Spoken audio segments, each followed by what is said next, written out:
बिस्मिल्लाहिर्रहमानिर्रहीम। अस्सलाम वालेकुम फ्रेंड्स, कैसे हैं आप सब। दोस्तों, आज हम रमज़ान के हवाले से एक स्पेशल रेसिपी लेकर आए हैं। रमज़ान का जो महीना होता है वो ख़ासकर इबादत का महीना होता है, तो उसमें ज़्यादा से ज़्यादा जो है वो हमें इबादत करनी चाहिए। और रमज़ान के जो महीने का जो महीना होता है उसके अंदर आपका वक्त जो है वो सेफ हो सके, तो उसके लिए जो है हम यहाँ पर आज बना रहे हैं पकोड़ा मिक्स। और पकोड़ा मिक्स मसाला जो है वो बहुत ही सिंपल तरीके से बनाएंगे, क्योंकि एक स्पेशल पकोड़ा मिक्स जो है वो हम ऑलरेडी अपने चैनल पे अपलोड कर चुके हैं। तो आज जो है हम घर की चीज़ों से आपको बताएंगे कि एक सिंपल सा पकोड़ा मिक्स बनाकर आप किस तरह से रमज़ान के लिए सेव कर सकते हैं। तो आइए शुरू करते हैं, और साथ साथ आपको क्वांटिटी भी बताते रहेंगे। साथ में ये मैं बताती चलूँ कि यहाँ पर मैंने जो मसाले लिए हैं वो 1 kg बेसन के लिए लिए हैं। यहाँ पर मेरे पास जो है वो साबित धनिया है, ये तकरीबन 5 से 6 खाने के चम्मच हैं। तो इसको जो है मैं धरधरा सा इसमें हावन दस्ते में कूट लूंगी, क्योंकि अगर मैंने इसे मशीन में किया तो ये बहुत ही बारीक हो जाएगा। तो बस इसे हम हल्का सा कूट लेंगे, ज्यादा नहीं कूटना है, बस 2-2 टुकड़े हो जाएं इसके, इतना ही। तो ये देखें, तकरीबन जितना हमें चाहिए उतना ये कूट चुका है। तो अब हम इसे निकाल लेते हैं एक बाउल में, और इसमें हमने तकरीबन 4 टेबलस्पून जीरा लिया है। तो जीरा भी हम इसमें डाल करके हल्का सा बस कूट लेंगे, बिल्कुल भी इसे बारीक नहीं करना है। तो यहाँ देखें, धरधरा सा हमारा जो जीरा है वो भी यहाँ पर कूट चुका है। तो ये भी हम बाउल में डाल लेंगे। ये दोनों चीजें पकोड़े में खुशबू के लिए, जायके के लिए डाली जाती हैं। यहाँ मैंने 1 टेबलस्पून सौंफ ले ली है। सौंफ जो है वो लोग डालते तो नहीं है, लेकिन हम डालते हैं। इससे क्या होता है, एक तो हाजमे के लिए बहुत ही अच्छे होती है, और दूसरा ये कि जब जो पकोड़े होते हैं लाजमी ये बेसन के बनते हैं, तो इससे जो है ना क्या कहते हैं कि कुछ लोग जो है वो ज्यादा शौकीन होते हैं। तो सौंफ डालने से ये होगा कि हाजमे के लिए जो है ना वो पकोड़े जो है वो नुकसानदेह नहीं होंगे, और इससे जायका भी बहुत अच्छा होता है। कहीं कहीं पर जो है, क्योंकि काफी कम क्वांटिटी में लिए, तो जब कहीं कहीं पर सौंफ का जायका आएगा ना तो वो बहुत ही जबरदस्त सा आपको एक टच देगा आपके पकोड़ों में। तो ये देखें, प्याज भी हमारी करीब करीब कुट चुकी है, काफी ज्यादा। धनिया और जीरे से जो है थोड़ी ज्यादा ही इसको कूटनी है। तो इसे हम करते हैं साइड पर। ये 3 चीजें हमारी कूटने की थी, ये हम यहाँ पर कूट करके डाल चुके हैं, या क्रश कह लें इसको, ये डाल चुके हैं। अब हम इसमें ऐड कर रहे हैं 1 टेबल स्पून अजवाइन। ये भी हाजमे के लिए बहुत ही बेहतरीन होती है। जैसा कि मैंने कहा, कुछ लोगों को जो है वो पकोड़े खाने का बहुत शौक होता है, और उसका नतीजा ये होता है कि फिर उनको जो है वो सीने पे जलन वगैरह हो जाती है। तो उसके लिए ये बहुत ही करामत चीज है। अजवाइन का इस्तेमाल वैसे भी करना चाहिए आपको। अच्छा जी, यहाँ पर मैंने जो है 3 टेबल स्पून जो है कुटी हुई लाल मिर्च ली है। ये ज्यादा स्पाइसी नहीं है, मेरी तीखी नहीं है ज्यादा, तो यहाँ पे मैंने 3 टेबल स्पून ले ली है। तो आप जो है मिर्च और नमक वो अपने टेस्ट के हिसाब से रखिएगा।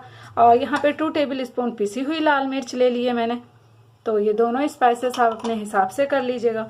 1 टेबल स्पून यहाँ पर ले ली है मैंने हल्दी, पिसी हुई हल्दी। और यहाँ पर मैंने 1 टेबल स्पून लिया है पिसा हुआ जीरा, क्योंकि वो हमने थोड़ा कूट कर, हल्का सा कूट कर डाला है। तो यहाँ पर हमने 1 टेबल स्पून पिसा हुआ जीरा डाला है जायके के लिए। और यहाँ पर सौंठ, जिससे पकोड़ों का जायका जो है वो जादुई हो जाता है, बहुत ही जबरदस्त हो जाता है। तो यहाँ पर जो 1.5 टेबल स्पून जो है मैं इसमें सौंठ का इस्तेमाल कर रही हूँ। सारी चीजें हमारे घर में मौजूद होती हैं। 1.5 टेबल स्पून यहाँ पर मैं कर रही हूँ नमक का इस्तेमाल। ये आप अपने हिसाब से कमियां ज्यादा कर लीजिएगा। और यहाँ पर 1/2 टीस्पून मैं कर रही हूँ जर्दे का रंग, यानी ऑरेंज फूड कलर। अब इन चीजों को हम अच्छे से मिक्स कर लेंगे। मिक्स करने के बाद एक जार में जो है हम इसे रख लेंगे। और ये पूरे रमजान के लिए जो है माशाल्लाह से बेहतरीन रेसिपी है, जरूर ट्राई कीजिएगा। वीडियो अच्छी लगे लाइक कमेंट कीजिएगा। फर्स्ट टाइम जो देख रहे हैं चैनल को सब्सक्राइब कर दीजिएगा, और बेल के बटन को लाजमी क्लिक कर दीजिएगा, ताकि इसी तरह की अच्छी अच्छी सी रेसिपियां आपको बर वक्त देखने को मिल सके। बस अब हम इसे एक जार में रख लेते हैं। यहाँ हम एक प्यारा सा जार ले लेंगे और इसके अंदर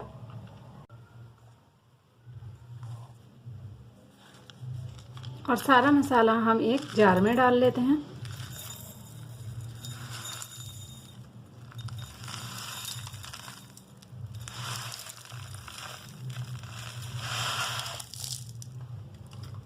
तो जनाब कैसा लगा आपको?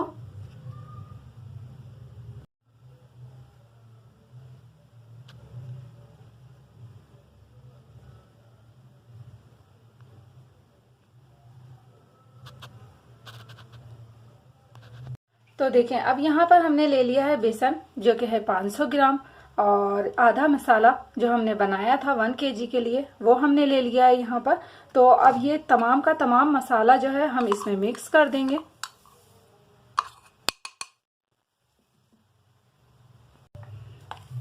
मिक्सिंग अच्छे से कीजिएगा ताकि सब बेसन के अंदर, सारे बेसन में मसाला अच्छे से मिक्स हो जाए, वरना कहीं पर जो है वो कम होगा, कहीं पर ज्यादा हो जाएगा।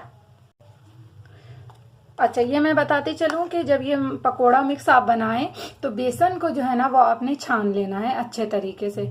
इसके अंदर कोई भी लम्स नहीं होना है, क्योंकि ये हमें सेव करना है। तो इसके अंदर अगर लम्स होंगे तो हमारा जो पकोड़ा मिक्स है उसके अंदर मसाला जो है ना वो बेसन में सही से मिक्स नहीं हो सकेगा। तो इसलिए बेसन का छना हुआ जो है वो जरूरी है।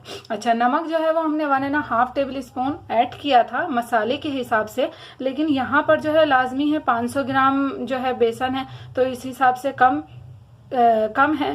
तो जब हम इस्तेमाल करेंगे इसमें से तो उस टाइम पे हम हस्बे ज़रूरत जो है थोड़ा सा नमक इसमें ऐड कर लिया करेंगे, 1/4 टीस्पून, जितना आपको मतलब कि आप पसंद करते हो, कम या ज़्यादा। और जब हम इसके पकोड़े बनाएं, इससे आप किसी भी किस्म के पकोड़े बना सकते हैं। प्याज और आलू के पकोड़े बना सकते हैं, आलू के सिर्फ जो पकोड़े बनाते हैं वो बना सकते हैं, मिक्स वेजिटेबल के पकोड़े, पालक के पकोड़े, और जनाब इतना ही नहीं बल्कि आजकल जो ट्रेंड चला हुआ है चिकन पकोड़ों का, तो वो भी आप इससे बना सकते हैं। तो बड़े ही मज़ेदार से यमी से पकोड़े बन के तैयार होंगे। तो देखें मैंने आपके लिए कितनी आसानी कर दी है रमज़ान में। बस आपने इसे निकालना है और इसके अंदर जो है प्याज मिक्स करनी है, जो भी आपने इसमें मिक्स करना है, और इसके पकोड़े फौरन बना देने हैं। देर तक जो है मसालों को चुनना और फिर उसके बाद एक तरफ रख करके उसे डालना जो है काफी वक्त जाया कर देता है। तो ये आपके लिए बहुत ही आसान कर दिया है। तो आइए इसे भी हम एक प्यारे से जार में रख लेते हैं।